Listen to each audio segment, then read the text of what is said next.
আম গাছে জাম ধরতে পারে, ধরে না। অমাবস্যার রাতে চাঁদ উঠতে পারে, উঠে না। সুঁয়ের ছিদ্র দিয়ে লাঙ্গলের ফল ঢুকতে পারে, ঢোকে না। সুঁয়ের ছিদ্র দিয়ে লাঙ্গলের ফল ঢুকে যেতে পারে। আম গাছে জাম ধরে যেতে পারে, অমাবস্যার রাতে চাঁদ উঠে যেতে পারে, এগুলো ঘটে যেতে পারে। আমি যে কথা বলবো সেই কথাতে সন্দেহ আছে বলে কিয়ামত পর্যন্ত চেষ্টা করলে সরিষা ঢোকানো যাবে না। যা বলছি তাই থাকবে ইনশাআল্লাহ। কেউ যদি কারো প্রতি অপবাদ লাগায় তাহলে তাকে ৮০ লাঠি পিটাতে হবে। পরকালে তার জাহান্নাম হতে পারে, জান্নাত হতে পারে। মানুষ যদি চুরি করে তাহলে তার হাত কেটে নেওয়া হবে। পরকালে তার জাহান্নাম হতে পারে, জান্নাত হতে পারে। তিনি বলেন, মানুষ যদি অবিবাহিত অবস্থায় জেনায় লিপ্ত হয় তাহলে তাকে ১০০ লাঠি পিটিয়ে এলাকা থেকে ১ বছরের জন্য তাড়িয়ে দিতে হবে। তিনি বলেন, পুরুষ নারী যদি বিবাহের পরে অবৈধ সম্পর্কে লিপ্ত হয় তাহলে তাকে ইট ঢিল পাথর দিয়ে মেরে ফেলতে হবে। তার দুনিয়াতে বেঁচে থাকার কোনো সুযোগ নেই। আমি আজ থেকে নিয়ে 18 বছর আগে বলেছি সাদ্দাদের কাহিনী মিথ্যে। এখন পর্যন্ত আমাকে কেউ বলেনি আব্দুর রাজ্জাক সাহেব সাদ্দাদের কাহিনী সত্য। মকসুদুল মুমিন বইয়ের একটা হেডলাইনটা হচ্ছে অবিবাহিত ছেলে মেয়ের পড়া নিষেধ। যেই দেখে সেই পড়তে চাই। আছেই বাকি কি বা আছে এখানে? সবারই মন চায় পড়তে। দেখা যাচ্ছে লেখা আছে, ভরা পেটে স্ত্রী মিলন হলে সন্তান ভ্যাংচা হয়, সফরের পূর্বে স্ত্রী মিলন ঘটলে ছেলে টেরা হয়, চন্দ্রগ্রহণে সূর্যগ্রহণে স্ত্রী মিলন হলে ছেলে কানা হয়। এইভাবে কথাগুলি লেখা আছে। মহান আল্লাহ বলেন, নিসাউকুম হারসুল লাকুম ফাতু হারসাকুম আন্না শিতুম। পৃথিবীর মানুষ, তোমাদের স্ত্রী তোমাদের জমি। তোমরা তোমাদের স্ত্রীর নিকটে আসো তোমাদের ইচ্ছা মতো। সকালেই কি, বিকেলেই কি, দুপুরেই কি, ভরা পেটেই কি, সফরের পূর্বেই কি, সূর্যগ্রহণ লাগলেই কি, আর চন্দ্রগ্রহণ লাগলেই কি। আমি আল্লাহ বলছি তোমাদের স্ত্রীর কাছে আসো তোমাদের ইচ্ছা মতো। অসম্ভব, এই কথা মিথ্যে। কিয়ামত পর্যন্ত সময় থাকলো। শুনুন, আপনাকে সতর্ক সাবধান করতে চাই সূচনাতেই। এদেশের মাটিতে ধর্মের নামে মিথ্যা কথা আছে, এটা আপনাকে মেনে নিতে হবে। তারপরে আপনি আগে বাড়েন, আপনি হক পাবেন ইনশাআল্লাহ। আপনি ধৈর্য ধারণ করুন, গরম হবেন না। গরমের ফল ভালো নয়। আমি যা বলছি এ নিয়ে এত তাড়াতাড়ি সিদ্ধান্ত নিয়েন না। আগে ২-৩ মাস তদন্ত করেন কথা সত্য না মিথ্যা, তারপরে আগে বাড়বেন। আল্লাহ বলছেন তদন্ত ছাড়া কথা বললে অপমান হতেই হবে। এই ছেলে, কষ্ট হলে অপেক্ষা করো। 3টা বাক্য। 1, আল্লাহকে মান্য করো। 2, রাসূলের আনুগত্য করো। 3, তোমাদের আমল বাতিল করো না। আগের 2টা বাক্যের সাথে 3 নম্বর বাক্যের কোনো মিল বুঝতে পারলাম না। ঠিক কথাটা যদি এরকম হতো তাহলে তো খুব ভালো লাগতো। আল্লাহকে মান্য করো, রাসূলের আনুগত্য করো, তাহলে জান্নাত পাবা। ভালো লাগছে না? বেশ তো ভালো লাগছে। কিন্তু আল্লাহ তো এইভাবে বললেন না। আবার দেখেন তো আল্লাহ কিভাবে বলছেন, আল্লাহকে মান্য করো, রাসূলের আনুগত্য করো, তোমাদের আমল বাতিল করো না। 3 নম্বর বাক্যের সাথে আগের 2টি বাক্যের কোনো মিল বুঝতে পারলাম না। সম্মানিত মুরব্বী, আবার দেখুন তো এইদিকে, আল্লাহকে মান্য করো, রাসূলের আনুগত্য করো, তোমাদের আমল বাতিল করো না। আগের 2 বাক্যের সাথে শেষের বাক্যের কোনো মিল বোঝা গেল না। ঠিক মিল হতো এইভাবে, আল্লাহকে মান্য করো, রাসূলের আনুগত্য করো, তাহলে জান্নাত পাবা। ভালো মিল হচ্ছে না? কিন্তু এইভাবে আল্লাহ বলেননি। শুনুন, আল্লাহকে মান্য করো, রাসূলের আনুগত্য করো, এই 2টাতে 19-20 হলে আমল বাতিল হবেই হবে। কাউকে বলা লাগবে না, বড় হুজুরের তদন্তের কোনো প্রয়োজন নেই। আপনি নিজেই যথেষ্ট। আপনার ইবাদত রাসূলের সঠিক হাদিসের সাথে মিল না খেলে আপনার আমল বাতিল হবেই হবে। শিরক মানুষের ধারণায় নেকির কাজ, বিদআত মানুষের ধারণায় নেকির কাজ। যখনই গাড়িটা কুমিল্লা থেকে ছুটেছে ঢাকা আসবে, তখনই বারবার ড্রাইভার বলছে কন্ট্রাক্টরকে, এই শোনো, ওই যে মাজার, ওখানে 10টা টাকা দাও, মাজারে 10টা টাকা দাও। ড্রাইভারের মাথায় কাজ করছে যে মাজারে 10টা টাকা দিলে আমার গাড়ি অ্যাক্সিডেন্ট হবে না, যে মাজারে যে ব্যক্তি শুয়ে আছে ওই ব্যক্তি আমার গাড়িতে অ্যাক্সিডেন্ট হতে দেবে না। আর আমি বলছি 2013 সালের হজ সফরে ঢাকা হাজি ক্যাম্পে ঢুকতেই দেখি একজন লম্বা উঁচু জোয়ান মানুষ, টুপি মাথায় দিয়ে আছে, চেয়ারে বসে আছে। তিনি সবাইকে বলে দিচ্ছেন, লাব্বাইক আল্লাহুম্মা লাব্বাইক, লাব্বাইক লা শারীকা লাক, লাব্বাইক ইন্নাল হামদা ওয়া নি'মাতা লাক ওয়াল মুলক লা শারীকা লাক। সবাইকে খুব শেখাচ্ছেন। তো যখন শেষ হলো তখন আমি বললাম যে জনাব, আল্লাহর নবী বলেছেন এহরাম বাঁধার জায়গা ভারত, বাংলাদেশ, পাকিস্তান, ওমান, এই কয়েকটি দেশের জন্য হচ্ছে এলামলাম। লাব্বাইক আল্লাহুম্মা লাব্বাইক, লাব্বাইক লা শারীকা লাক, লাব্বাইক ইন্নাল হামদা ওয়া নি'মাতা লাক ওয়াল মুলক লা শারীকা লাক। আল্লাহ, আমি তোমার দরবারে উপস্থিত। হে আল্লাহ, আমি তোমার দরবারে উপস্থিত। প্রশংসা তোমার, অনুগ্রহ তোমার, রাজত্ব তোমার, কোনো শরীক নাই তোমার। প্রশংসা তোমার, অনুগ্রহ তোমার, রাজত্ব তোমার, কোনো শরীক নাই তোমার। এই কথা তো বলতে হবে এলামলামে গিয়ে। তো এইখানে বলছেন যে, তখন উনি আমার উত্তরে বললেন, বাড়ি থেকে বললেও চলবে। মুহাম্মদ সাল্লাল্লাহু আলাইহি সাল্লাম চয়ন করেছেন ভারত, বাংলাদেশ, পাকিস্তান, ওমানের জন্য এলামলাম। আপনার হুজুর বললেন বাড়ি থেকে বাঁধলেও চলবে, এটা ভালো কাজ। শুনুন, যদি কথা রাসূলের সাথে মিল না খাই আমল বাতিল হবেই হবে, কাউকে বলা লাগবে না। সূচনার কথাটি আবার শুনুন। দুইটি বিষয়ে আমি অন্তত আজকে বিস্তারিত শোনাবো না। কেন? আপনার সাথে যে আমার কতটুকু ভালোবাসা তা আমি জানি না। এই জন্য আপনাকে খালি এইটুকু বলে গেলাম, আল্লাহকে মান্য করো, রাসূলের আনুগত্য করো, তোমাদের আমল বাতিল করো না। এই তথ্য আপনাকে বের করতেই হবে। মাছ দিয়ে ভাত খেলে কাঁটা ফেলে খান, মানে বুদ্ধি আছে। ধর্ম এমনিতেই মানবেন। এই দেশের মাটিতে প্রায় 3 লক্ষ মানুষের বানানো হাদিস আছে। আমার বাসায় আছে 10,000।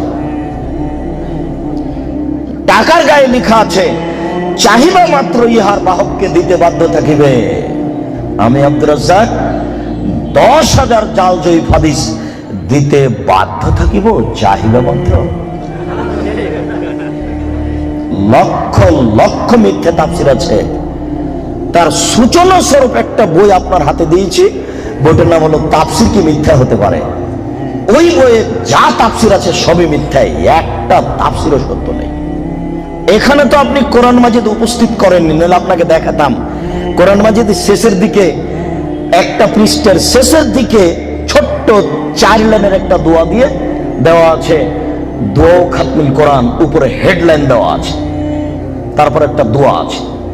তার পরের পৃষ্ঠায় একবারে পুরোই 1 পৃষ্ঠা দোয়া দেওয়া আছে, দোয়া খাতমুল কোরআন, কোরআন তেলাওয়াতের শেষের দোয়া। 1 পৃষ্ঠার একটা বাক্য আল্লাহ রাসূলের নয়, মানুষের বানানো। আপনার সূচনার কথাটি মনে রাখবেন। আজকে বক্তব্য এই পর্যন্ত শেষ হলে যথেষ্ট, আর লাগবে না। জীবনে যেটুকু করছেন সেটুকুতে মনে রাখবেন, আল্লাহকে মান্য করো, রাসূলের আনুগত্য করো, তোমাদের আমল বাতিল করো না। শিরক করলে আল্লাহকে মান্য করা কেটে যায়, আর বিদআত করলে রাসূলের আনুগত্য কেটে যায়। শিরক করলে আল্লাহকে অপমান করা হয়, আর বিদআত করলে রাসূলকে অপমান করা হয়। শিরক করলে অতীতের নেকি নষ্ট হয়, আর বিদআত করলে আর ইবাদত কবুল হবে না। শিরক ঠেকায় পিছন দিককে, আর বিদআত ঠেকায় সামনের দিককে। বুঝাতে পারলাম না? শিরক করলে আল্লাহকে অপমান করা হয়, আর বিদআত করলে রাসূলকে অপমান করা হয়। বুঝাতে পারলাম না মনে হয়। না হয় আর একটু বলি, আমরা কথা বলছি তো আমার চাচি, আমরা কথা বলছি তো টিকটিকে টিকটিক করলো, তখন আমার চাচি বলছে এই তোরা ঠিক বলছিস ঠিক বলছিস। ও একটা প্রাণী, আমি কথা বলছি ও ঠিক বললাম, টিকটিকের কথাই এটা হতে পারে কি করে? আমরা জানি যমজ সন্তান দিতে পারে কে? আমার চাচি বলছেন যে যমজ সন্তান দিতে পারে কলা, এরই নাম শিব। এই ছেলে, তুমি হাসবা না কোনো কথাই, আর আমার কথার এভাবে সাড়া দেবা না, ঠিক এই সেই এগুলো আমি চাইনি। প্রত্যেকটা কথা ধরে রাখতে হবে তোমাকে। তুমি দাঁড়িয়ে থাকো, পাখি যেন মনে করে তুমি পাথর, নড়াচড়া করবে না। এক একটা বাক্যের মূল্য 1 কোটি টাকা, এটা মনে করতে হবে। তাছাড়া তুমি এই কষ্ট করে দাঁড়িয়ে থাকতে পারবে না। আবারও বলছি, আমি ওইরকম কোনো তাফসির মাহফিলে আসেনি যে আপনি বাদাম খাবেন আর ঘুরবেন আর আমি কথা বলবো। এই ছেলে, তোমার বাপকে বলি, ওই যে দোকানে বসে আড্ডা পিটছে যে ছেলেটা, ওটা তোমার ভাই। তোমার বাপকে বলে দিও আব্বু তাহাজ্জুদ পড়ে জান্নাত কিনে নেন। অসম্ভব, তোমার বাপ তাহাজ্জুদ পড়ে জান্নাত পাবে না। ভুল সিদ্ধান্ত, তোমার বাপ তাহাজ্জুদ পড়ে জান্নাত পাবে না। তোমার ভাই দোকানে বসে আড্ডা পিটে আর তোমার বাপ তাহাজ্জুদ পড়ে, ধর্মকে পাগল পেয়েছ? অসম্ভব, সিদ্ধান্ত পরিবর্তন করতে বলো তোমার বাপকে। মুহাম্মদ সাল্লাল্লাহু আলাইহি ওয়াসাল্লাম বলেছেন 3 শ্রেণীর মানুষ জান্নাতে যাবে না, তার মধ্যে তোমার বাপ আছে। 3 শ্রেণীর মানুষ জান্নাতে যাবে না, আমি অনুবাদক। 3 শ্রেণীর মানুষ জান্নাতে যাবে না।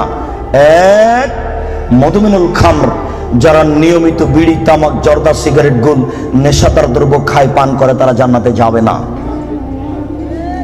2, আর রাজালাতু মিনান নিসায়ে, পুরুষের বেশধারী নারী, যারা পুরুষের জুতা স্যান্ডেল পরে, যারা পুরুষের শার্ট প্যান্ট পরে, যারা পুরুষের পোশাক পরে, যারা মাথার চুল ছোট করে, সামনের চুল ছোট করে, তারা জান্নাতে যাবে না। 1450 বছর পূর্বে আল্লাহর নবী এই কথা বলেছেন, আমি অনুবাদক। 3, দায়ুস, তোমার বাপ, আল্লাযী ইকরু ফি আহলি আল খাবাসা, যে তার বাড়িতে বেহায়াইর সুযোগ দিয়েছো জান্নাতে যাবে না। যে তার বাড়িতে বেহায়াইর সুযোগ দিয়েছো জান্নাতে যাবে না। যে তার বাড়িতে বেহায়াইর সুযোগ দিয়েছো জান্নাতে যাবে না। কি দেখাতে চাচ্ছ তুমি? শোনো, তোমার বোন পায়জামা পরে আছে, গেঞ্জি জাতীয় পায়জামা, ওই যে নিচের দিক চিকন হয়ে আছে, উপর দিক মোটা হতে হতে হতে হতে তোমার বোনের রান এতখানি মোটা হয়ে আছে। তোমার বাপ দেখে না ধর্মকে পাগল পেয়েছো? বেটা, ধর্ম পাগল কিছু তুমি মনে করো? অসম্ভব, আমি অনুবাদক। না হয় আবার অনুবাদ করছি, তুমি শোনো। সম্মানিত মুরব্বী, আমি আবার অনুবাদ করছি, শুনুন। তিনি বলেন, সালাসা, 3 শ্রেণীর মানুষ আছে, লা ইয়াদখুলুনাল জান্নাহ আবাদা, তারা কখনো জান্নাতে যাবে না। 1, মদমিনুল খামর, যারা নিয়মিত বিড়ি তামাক জর্দা সিগারেট গুল নেশাদার দ্রব্য খায় পান করে, তারা জান্নাতে যাবে না। 2, আর রাজালাতু মিনান নিসায়ে, পুরুষের বেশধারী নারী, যারা পুরুষের জুতা স্যান্ডেল পরে, যারা পুরুষের শার্ট প্যান্ট পরে, যারা পুরুষের পোশাক পরে, তারা জান্নাতে যাবে না।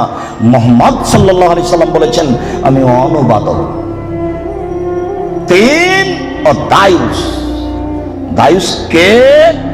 আল্লাযী ইকরু ফি আহলি আল খাবাসা, যে তার বাড়িতে বেহায়াইর সুযোগ দিয়েছে, সে জান্নাতে যাবে না। তোমার মা দিন রাত ছোট ব্লাউজ পরে শাড়ি পরে বাজারে ঘুরে, তোমার বাপ তাহাজ্জুদ পড়ে, ধর্মকে পাগল পেয়েছে তোমার বাপ। তোমার মা ছোট ব্লাউজ পরে থাকে, এই বাহু থেকে নিয়ে কবজি পর্যন্ত এটুকু ফাঁকা আছে কাপুরুষ, এটুকু কে দেখবে? তোমার বাপকে এটুকু মহল লাগেনি? এটুকু তোমার বাপ ফিরে রেখেছে? তোমার মা ছোট ব্লাউজ পরে থাকে, জনগণ পেট পিট দেখে, কে দেখবে এটুকু? তোমার চাচা না জ্যাঠো না দেশবাসী? তোমার বাপ দায়ুস, তোমার বাপের বিবাহ করা ঠিক হয়নি। বিবাহ করলে ক্ষমতা লাগে। ক্ষমতা মানে চোখ যেভাবে ঘুরে বউ সেভাবে চলে, এর নাম ক্ষমতা। ক্ষমতা মানে চোখ যেভাবে ঘুরে ছেলে মেয়ে সেভাবে চলে, এর নাম ক্ষমতা। রাত 11টার সময় ছেলে বাড়িতে ঢুকেছে, এই তুই রাত 11টার সময় বাড়ি আসলি কেন? ব্যাপারটা কি? বলিনি মাগরিবের পরে কোথাও থাকা যাবে না, তার হয়ে গেল। পৃথিবীর পিতা তোমরা তোমাদের ছেলেকে নামাজ পড়তে বলো যখন তার বয়স 7 বছর। ওয়াজিবুহুম আলাইহা ওহুম আবনা আশরি সিনিনা, তোমরা তোমাদের ছেলে মেয়েকে নামাজ পড়তে বলো পিটিয়ে যখন তার বয়স 10 বছর। এই ছেলেটার বয়স 15 বছর, নামাজ পড়ে না, বলেন তার বাপ আছে?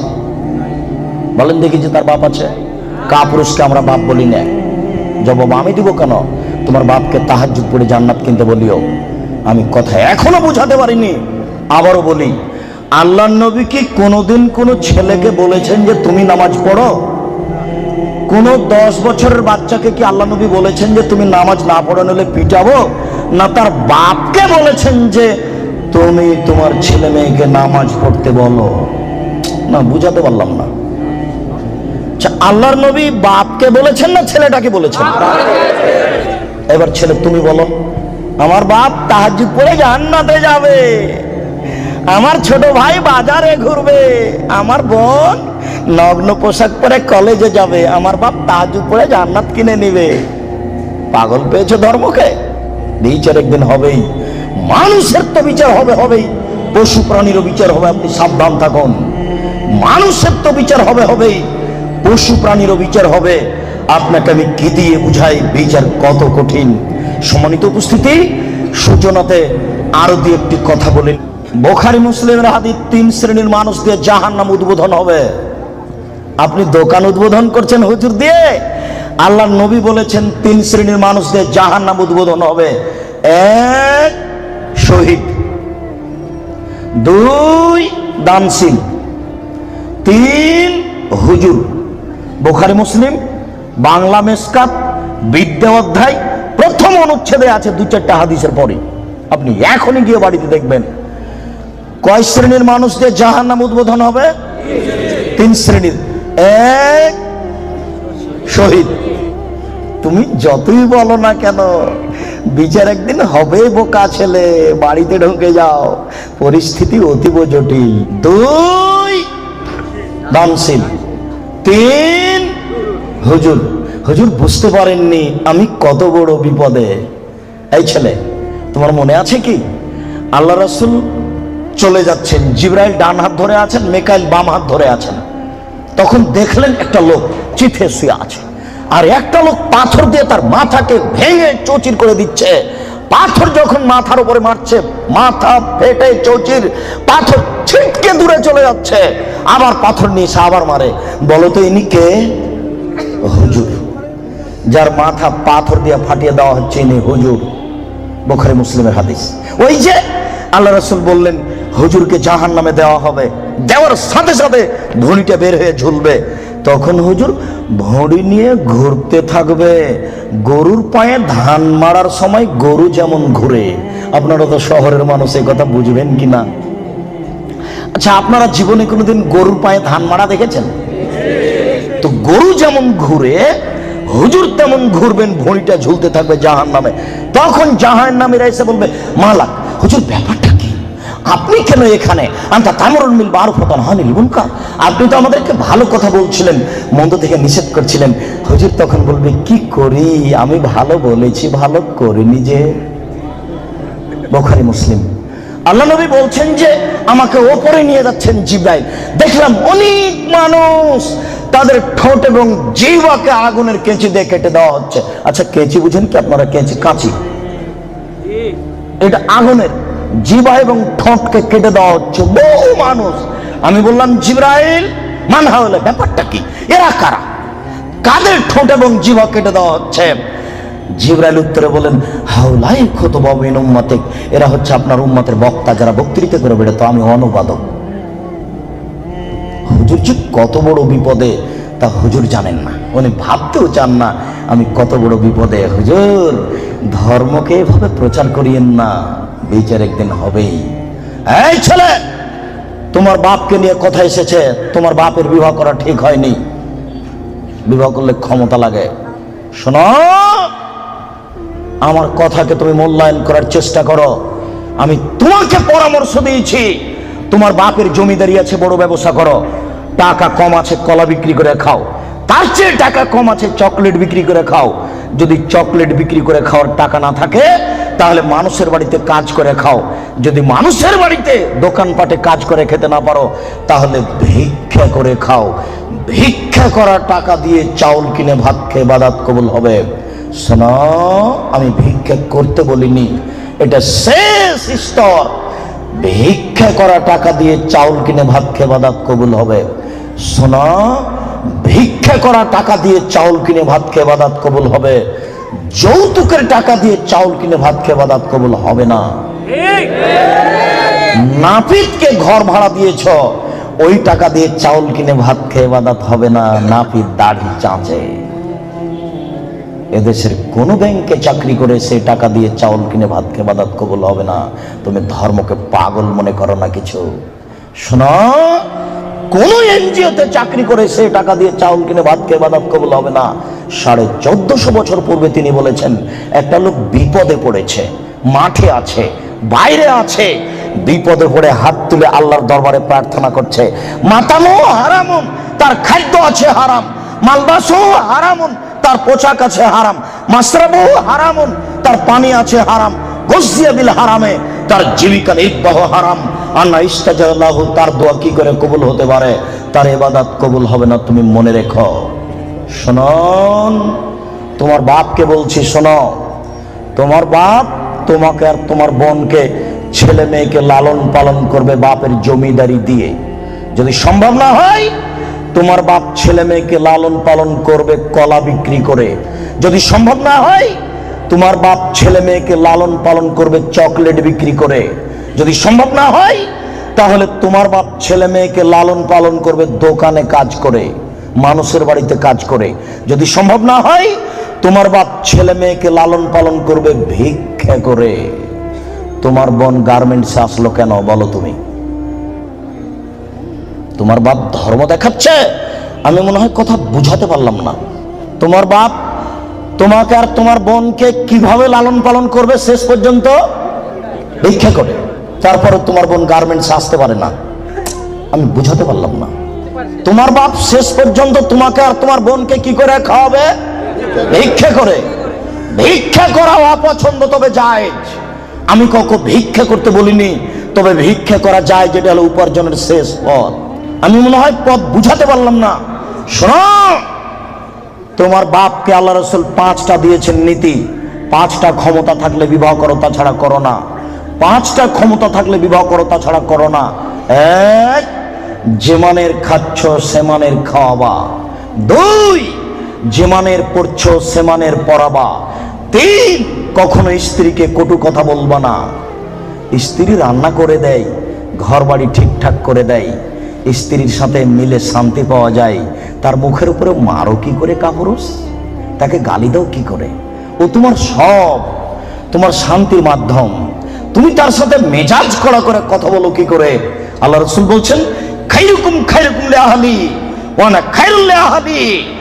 পৃথিবীতে তোমাদের মধ্যে সবচেয়ে ভালো পুরুষ হচ্ছে ওই যে তার স্ত্রীর কাছে ভালো। আমি মুহাম্মদ সাল্লাল্লাহু আলাইহি সাল্লাম, আমার স্ত্রীর কাছে আমি ভালো। বহুত কামিনা পুরুষ হচ্ছে ওই যে স্ত্রীর কাছে খারাপ। আপনি স্ত্রীকে গালি দেবেন কেন? আপনি স্ত্রীকে কটু কথা বলবেন কেন? কেন আপনি স্ত্রীকে কটু কথা বলবেন? কখনো না। ওর বুদ্ধি কম। ঝগড়া তর্ক লেগে গেলে, যখন খুব জোরে স্ত্রী আপনার কথা বলছে, তখন একটু থেমে যান, আপনি একটু চুপ হন। কেন? ওর বুদ্ধি কম। আপনি যদি মনে করেন আমি তার চেয়ে বেশি কথা বলবো, তাহলে আপনার বুদ্ধি কম। আল্লাহ নবী বলেছেন, কার বুদ্ধি কম? মহিলার। আপনি যদি তর্কে বেশি কথা বলতে চান, তাহলে এখন বুদ্ধি কার কম? আপনার কম। কেন আপনি তর্ক লাগলেন তার সাথে? খুব জোরে বলছে, আপনি চুপ হন, কটু কথা বলতে পারবেন না। অন্তত 3টে কথা মনে রাখবেন। 1, কখনো বলবেন না যে তোমার ঠোঁট মোটা। একবার বললে 10 বছর আপনাকে ভালোবাসবে না। 2, কখনো বলবেন না স্ত্রীকে তোমার রং কালো। খালি বলবেন তুমি এত সুন্দরী, তুমি এত সুন্দরী, তোমার মতো কোনো নারী দেখি না। সারা রাত পা টিপে দিবে, কখনো আপনি বদনাম করবেন না। 3, ভুলেও কখন শ্বশুর শাশুড়ির নিন্দা করবেন না। হ্যাঁ, তোর বাপ অমানুষ, টাকা দিতে চার দেয়নি, এইরকম কোন কথা বলবেন না। একবার শ্বশুর শাশুড়ি নিন্দা করলে আপনার স্ত্রী মরা পর্যন্ত কোনোদিন আপনাকে ভালোবাসবে না। 4, কখনো মুখে মারবেন না। 5, ওলা তাতরো খাইল্লা ফিল বাইতে, আপনার স্ত্রীকে নিজের বাড়ি ছাড়া কোথাও থাকতে দিবেন না, কোথাও যেতে দিবেন না। আপনার স্ত্রী খালার বাড়ি যেতে পাবে না, নানির বাড়ি যেতে পাবে না, ভাবির বাড়ি যেতে পাবে না, মায়ের বাড়ি যেতে পাবে না। যাই যদি জরুরি কারণে, তাহলে আপনাকে সাথে যেতে হবে। 3 দিনের বেশি আপনার স্ত্রী আপনার শ্বশুর বাড়ি থাকতে পাবে না। 3 দিনের বেশি যদি আপনার স্ত্রী থাকে, তাহলে খাওয়া খরচ দিতে হবে। তোমার স্ত্রী চাচির বাড়ি যেতে পারে না, তোমার স্ত্রী দোকানপাট আসতে পারে কি করে, বাজার করতে পারে কি করে? কাপুরুষ, ধর্মকে পাগল পেয়েছ? বোকা মহিলা, তোমার স্বামী কি মারা গেছে? তোমার বড় ছেলে কি মারা গেছে? তোমার বড় ভাই কি মারা গেছে? বেশরমা মহিলা, তুমি জাতিকে পাপী করে, তোমার অঙ্গ প্রত্যঙ্গ জাতিকে দেখিয়ে, জাতিকে জাহান্নামের দিকে ঠেলে দিয়ে তুমি নিজেকে শিক্ষিত মনে করো না। ভুল হিসাব তোমার বিদ্যাকে কবর দিতে এসেছে, তুমি মনে রেখো। তোমার মুখ দেখলে পাপ হয়, তোমার হাত দেখলে পাপ হয়, তোমার পা দেখলে পাপ হয়, তোমার শরীর দেখলে পাপ হয়, তোমার চুল দেখলে পাপ হয়, তোমার গোটা দেহটাই হচ্ছে অন্যের জন্য পাপের বস্তু। এই ছেলে, তোমার বাপ তোমার বোনকে দিয়ে জাতিকে পাপী করে তোমার বাপ যেন তাহাজ্জুদ পড়ে জান্নাত কিনতে না চাই, বলে গেলাম তোমাকে। আর তোমার বোনকে বলে গেলাম, তোমার বোনের সাথে আমার অনেক কথা আছে, তোমার সাথে কথা আছে। তুমি এক পায়ে হলে দাঁড়িয়ে থাকো, এক একটা বাক্যকে তুমি মনে করবে 1 কোটি টাকা মূল্য, তাহলে তুমি আজকে কথা মূল্যায়ন করতে পারবে। আবারও বলে যাচ্ছি, তোমার বোন জাতিকে পাপী করে নিজেকে যেন শিক্ষিতা মনে না করে। এই ছেলে, তোমার বোন জাতিকে পাপী করে যেন নিজেকে শিক্ষিতা মনে না করে। ও শিক্ষিতা নয়, ও বন্য, ও বর্বর, ও অসভ্য, ও অশিক্ষিতা। তোমার বোনকে যদি আমি বন্য অশিক্ষিতা প্রমাণ করতে না পারি, আমি জাতির সামনে বক্তব্য দেব না। তোমাকে বক্তব্যের সূচনাতে আর একটা কথা বলে যাচ্ছি, শোনো। আবু হুরায়রা রাদিয়াল্লাহু তাআলা আনহু বলেন, সিনফান মিন উম্মতি ফিন্নার, আমার উম্মতের 2 শ্রেণীর মানুষ জাহান্নামে যাবে, লাম আরাহুমা, আমি তাদের দেখিনি। আবার শোনো সম্মানিত মুরব্বী, একটু দেখুন, আল্লাহ নবী বলছেন আমার 2 শ্রেণীর মানুষ জাহান্নামে যাবে, আমি তাদের দেখিনি। আমার উম্মতের 2 শ্রেণীর মানুষ জাহান্নামে যাবে, আমি তাদের দেখিনি। আমার উম্মতের 2 শ্রেণীর মানুষ জাহান্নামে যাবে, আমি তাদের দেখিনি। তার 1 শ্রেণীর মানুষ তুমি, আর 1 শ্রেণীর মানুষ তোমার বোন। তোমার বাপকে প্রথমে নাকচ করেছি, প্রথমে বলেছি 3 শ্রেণীর মানুষ জান্নাতে যাবে না, মনে আছে কি? 3 শ্রেণীর মানুষ জান্নাতে যাবে না, তার মধ্যে তোমার বাপ আছে। এবার তোমাকে নাকচ করছি, তারপরে তোমার বোনকে নাকচ করার পরে আলোচনা করব। শুনুন, রাসূল সাল্লাল্লাহু আলাইহি ওয়াসাল্লাম বলেন, আমার উম্মতের 1 শ্রেণীর মানুষ হবে মাহম সিয়াতুন, তাদের হাতে থাকবে লাঠি, কাজনাবিল বাকারে, গাভীর লেজের মতো। আমার উম্মতের 1 শ্রেণীর মানুষ হবে, তাদের হাতে থাকবে লাঠি গাভীর লেজের মতো। গাভীর লেজের মতো মানে একদিক মোটা একদিক চিকন। গাভীর লেজের মতো মানে একদিক মোটা একদিক চিকন। আমার উম্মতের 1 শ্রেণীর মানুষ হবে, তাদের হাতে থাকবে লাঠি গাভীর লেজের মতো, এজরে মুনাবিহা, তারা তা দিয়ে মানুষকে মারবে। এই ছেলে, তুমি ঢাকা বিশ্ববিদ্যালয়ে ভর্তি হয়েছো, তোমাকে দেখছি তুমি লাঠি নিয়ে ছুটে যাচ্ছ, তোমার আগে আগে কিছু লোক পালিয়ে চলে যাচ্ছে, তোমার হাতে লাঠি। কাপুরুষ, তুমি এখানে কি বিদ্যা শিক্ষা অর্জন করতে এসেছো? তুমি চোর, তুমি ডাকাত, তুমি শয়তান, তোমার ভিতরে এই বিদ্যা রয়েছে। তোমাকে যদি আমি মূর্খ প্রমাণ করতে না পারি, আমি জাতির সামনে বক্তব্য দেব না।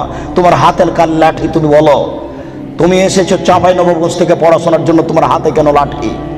কি দেখাতে চেয়েছো তুমি? বলো কি তুমি, তোমার হাতে কেন লাঠি? তুমি মানুষকে মারো দিন রাত, তোমাকে দেখতে পাচ্ছি পেপার পত্রিকায়। শোনো, মুহাম্মদ সাল্লাল্লাহু আলাইহি ওয়াসাল্লাম বলেছেন তুমি জাহান্নামী মুসলিম। মুসলিম মানে আম গাছে জাম ধরতে পারে, ধরে না, অমাবস্যার রাতে চাঁদ উঠতে পারে, উঠে না, শুয়ের ছিদ্র দিয়ে লাঙ্গলের ফাল ঢুকতে পারে, ঢোকে না, শুয়ের ছিদ্র দিয়ে লাঙ্গলের ফাল ঢুকে যেতে পারে, আম গাছে জাম ধরে যেতে পারে, অমাবস্যার রাতে চাঁদ উঠে যেতে পারে, এগুলো ঘটে যেতে পারে। যেই কথা বলছি সেই কথাতে সন্দেহ আছে বলে কিয়ামত পর্যন্ত চেষ্টা করলে সরিষা ঢোকানো যাবে না। যা বলছি তাই থাকবে, তার নাম মুসলিম। তোমার হাতে কেন লাঠি? তুমি জাহান্নামী। এই কথা মুহাম্মদ সাল্লাল্লাহু আলাইহি সাল্লাম 1450 বছর পূর্বে বলেছেন। তোমার কথা শেষ করলাম, এবার তোমার বোন। দেখো, আমি অনুবাদক, দেখো তো, মনে হচ্ছে যে তোমাকে আর তোমার বোনকে আর তোমার মাকে দেখে দেখে আল্লাহ নবী বলছেন, অথচ আল্লাহ নবী বলছেন যে ওরা জাহান্নামী, ওদের আমি দেখিনি। ওরা জাহান্নামী, ওদের আমি দেখিনি। ওরা জাহান্নামী, ওদের আমি দেখিনি।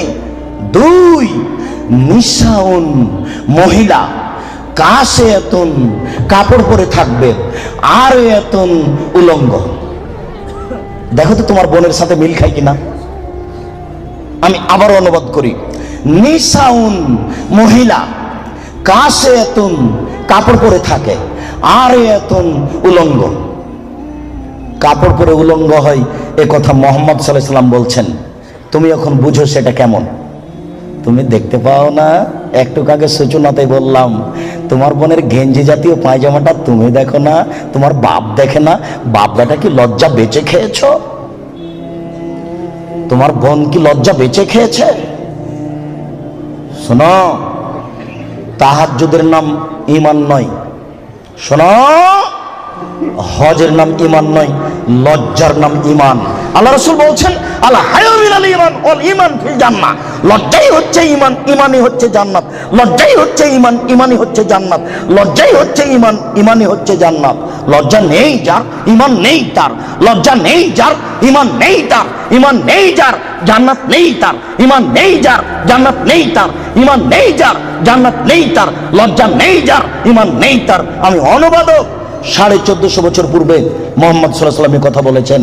এই ছেলে, তুমি তো তাফসির মাহফিল দিনরাত শুনে শুনে, আর ওই কণ্ঠ শুনে কি যে বলছে হুজুর, খালি বলে চলে যাচ্ছে কণ্ঠ শুনে, কেউ কিছু বুঝতে পারি না।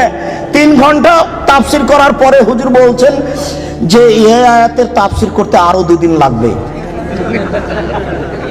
তারপরে বাড়ি যাওয়ার সময় সবাই বলছে বাপের বেটা আছে, বলতে পারে। বললো কি? বললো জি, সেই তো কি যে বললো।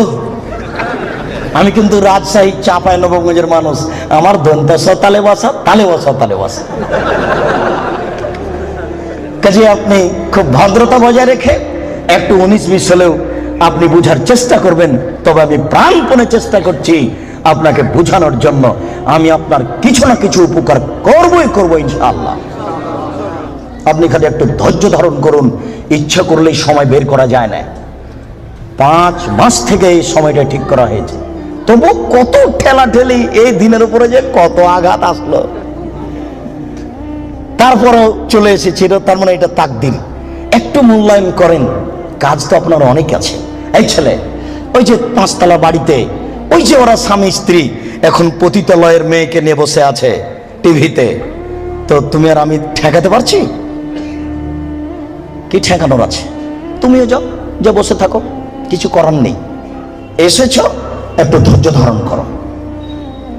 গল্প করবো না, নড়াচড়া করবো না, দোকান বন্ধ করো। ইচ্ছা করলে সময় বের করা যায় না। একটু ধৈর্য ধারণ করো। জীবনে কিছু করার চেষ্টা করো। তুমি মানুষ, বিচারের মাঠে পশুর বিচার হবে না। আব্দুর রাজ্জাক সাহেব বলেছেন, মানুষের তো বিচার হবে হবে, পশু প্রাণীরও বিচার হবে। পশু প্রাণীর বিচার মানে ওখানেই শেষ।